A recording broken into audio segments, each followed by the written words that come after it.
So if you're out in California right now, your power could be off. 1 million folks are without power because, well, those big power poles can come with fires. So what do you need? You need a smaller little microgrid instead of this big one. Brit Naas works at the Independence Institute, that disreputable place. Thanks for joining us.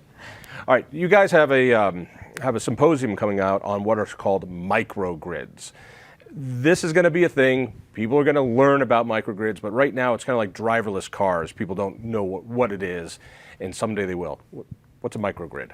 Well, at Independence, we like to equate it to Uber, Lyft, Airbnb, these sharing economy platforms that no one 10 years ago really understood. We think, like you said, 10 years from now, 20 years from now, they'll be a real thing, and people will actually it'll be a household name. They'll understand them. Right now, in a quick description, if you do want to learn more, please come to the Microgrid Summit November 8th. But it's an ability for people who maybe own solar panels. In Iceland, for example, 2 years ago, I was researching this company that was creating these vertical, almost top-like wind turbines, batteries, the Tesla Powerwall, for instance. They can island off and power their own homes. Microgrid companies, startups like LO3 Energy, they've been conducting experiments across the world where people are actually trading energy with one another, with their neighbor. We call it peer-to-peer energy transactions. Right, so the idea of Uber, which people could understand, which was my car, extra space, you can rent it. Maybe Airbnb is even better. I've got an extra room. It's right there. It's not doing me any good if nobody's using it. But if you want to come in, I'll undercut whatever hotel you're coming to. It's cheaper. It's there. I get to sell off my extra. That's what this is. And with a microgrid, the idea, isn't it just to sell off the extra energy that a person or a company is making? You hit it right on the nail. That's exactly what we're touting, and that's why it's gaining a lot of interest. And for people who are living under Pacific Gas and Electric in California, who may not have energy in the next 24 hours, but it's really a way for people to earn maybe some extra money if they're Don't we already do this, though? And, this I do not support.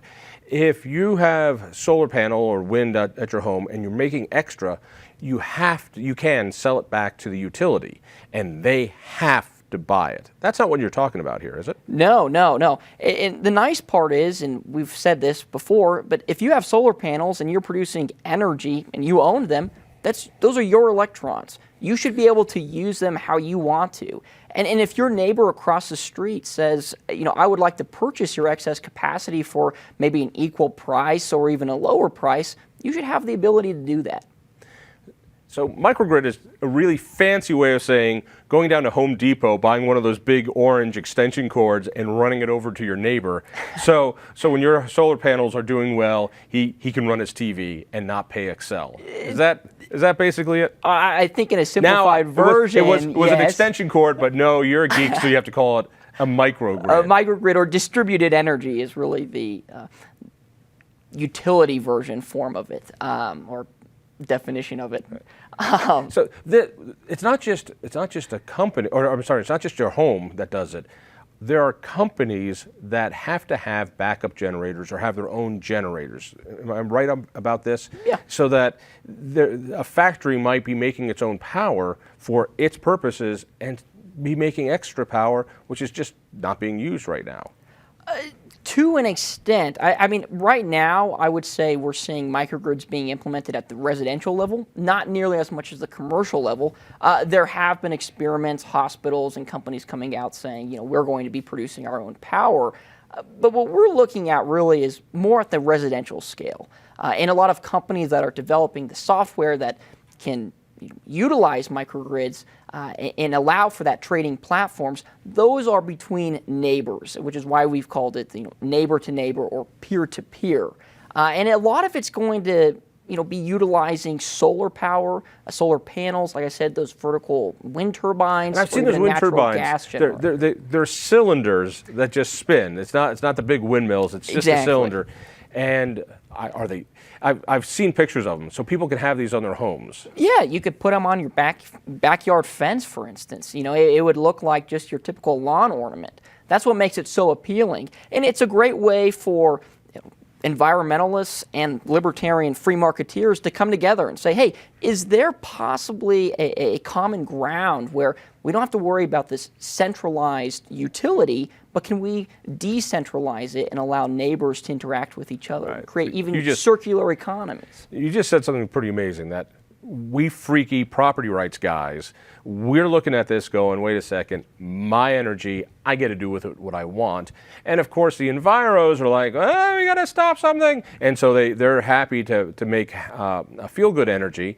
And so there's actually this weird coupling of crazed enviros and crazed libertarians going, this is good, leaving right in the middle the utility companies that hate this. I don't want to say crazed enviros. We are partnering with them. Oh yeah, okay. You say nice, reasonable people. I'll say crazed enviros. You go ahead. You have to work with them. Well, we're actually bringing them together, all of us together, in a Microgrid summit in a week from today, actually, and we're discussing that very topic of, hey, can we both achieve the same goal, so to speak? Maybe a reduction in carbon emissions, but also more of a decentralized approach to producing energy and power. Another big part of this is storage. And this has always been the problem with renewable energy. It's really hard to store. The best storable power is a dam, but a lot of enviros don't like dams, even though that is the best, most renewable storage for power that there is. You could say the same thing about nuclear, but they're not wild about nuclear either. So every time you put up a windmill, you need to have a backup generator someplace. Now that battery technology is advancing, and Tesla has some home batteries, the idea is you might be able to charge up your batteries during the day, use them at night, and if you have excess, you could sell it to your neighbor. That's the microgrid. I'm guessing Excel Energy and the Excels of the world are not happy about this. Would I be right? You are correct. However, the nice part is I think there is some sort of partnership in the future. A lot of these microgrid startup companies are specializing in data aggregation. So utility companies are going to get a very accurate picture of people's energy usage, and that allows for even better planning when they're building out new resources or putting more supply on the grid. Places like California started off talking about the fires. So right now there's 1 million people potentially without power because they have to turn off the grid because they're worried it could start forest fires. When I heard that, all I heard was, Tesla batteries are going to go flying off the shelves and generators are going to go flying off the shelves throughout California because you need your power. And so we've got this power company that cannot provide it, and people will get it themselves. People understand that, but I don't think they quite get that a home power unit isn't enough. But if you share it with your neighbors outside of the utility, you might have enough. There might be there. Has this been in use anywhere? Is there some place where you can point and go, look, it's happening right now? Yes, yeah. The Brooklyn microgrid. Brooklyn? Yes, in Brooklyn. People have been conducting peer-to-peer energy transactions. They're requesting from New York City to expand it even into more neighborhoods. What does it look like? It's been a success. What do you mean? So it's in Brooklyn. If I went to Brooklyn, what would I see? It's on one street, and they're utilizing right now the actual infrastructure, the distribution lines. So it's not looking any different. There's not an orange extension cord running from neighbors to neighbors. I like the orange extension cord. Unfortunately, we won't have to use that, I guess, in your case. But so it's already happening, and people are selling energy back and forth. Yeah, and people like it. I mean, that was part of the problem, right? Is for the last 100 years, we've had these electric utilities, and people have a disconnect with their power. They're not engaged with it. Obviously, they pay their electric utility bill at the end of every month, but they're not monitoring their usage as much. Now, we've seen a shift in that with demand-side management technology, but what's been surprising is at the Brooklyn microgrid, people have really taken to it. They've enjoyed monitoring their electricity. They've enjoyed selling electricity to their neighbor and then using whatever income to go invest it into the community. A lot of what's ginning up interest in microgrids is this idea of a circular economy, right? It's localized. people have money that they've received from their neighbors, and then they're going to go down the street and buy an ice cream cone for them and their grandchildren at the local ice cream parlor.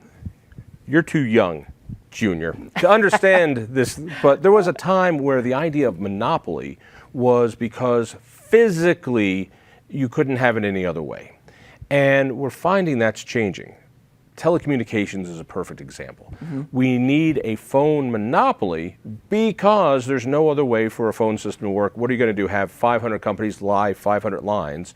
And the point is, well, yeah, you can do that, and there's ways to do that and have shared lines, but then technological advance comes, and lo and behold, you don't have wires.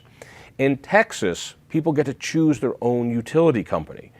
We say this again, for those of us who are trapped under the Excel regime, paying more than any other state that Excel works in, they choose their own company. So if you want a discount energy provider, you can get a discount. You want a feel-good one where all the power is made by bunny flatulence, you can go get that energy company, but you get the choice. Yeah. And now it can break down even further. This idea of monopoly is going away, and this is a perfect example of that. Most certainly. Can I start my own small-scale, like, nuclear thing at home and sell it? I don't know if they have nuclear reactors that small yet. I know they're making them smaller and smaller, but that might be in the future. I mean, what's the regulatory hurdle for this? What's keeping this from going all over the place? Is there a law that needs to happen? Is there a law that's in the way? Or is it just a matter that people need to understand what's going on? I think there's cultural barriers, there's legal barriers. Like I said, I mean, it's a tough topic to grasp. No one 15 years ago would have understood Uber and really Airbnb. They might have had an idea, but it's hard. So there are cultural issues with it. There are legal hurdles to climb. Regulators. And you're going to talk about that at the summit. We've got about a half a minute. Tell me about the summit. People want to go. Where do they go? How do they get information? It's going to be at the Independence Institute. Go to our website. You can find it on the front page. It's called the Microgrid Summit. Register. You get breakfast, lunch, and you get to listen to, in my opinion, some very impressive personnel that's actually from our backyard here in Colorado that are working on microgrids and developing the software for them. And people can steal things from my office. That as well. That as well. Brit, thank you. Of course. Hey, read me in the Denver Post. Listen to me on KHOW Radio. Check out the Independence Institute. Not only this summit, just go to thinkfreedom.org. That's thinkfreedom.org. We'll see you next week.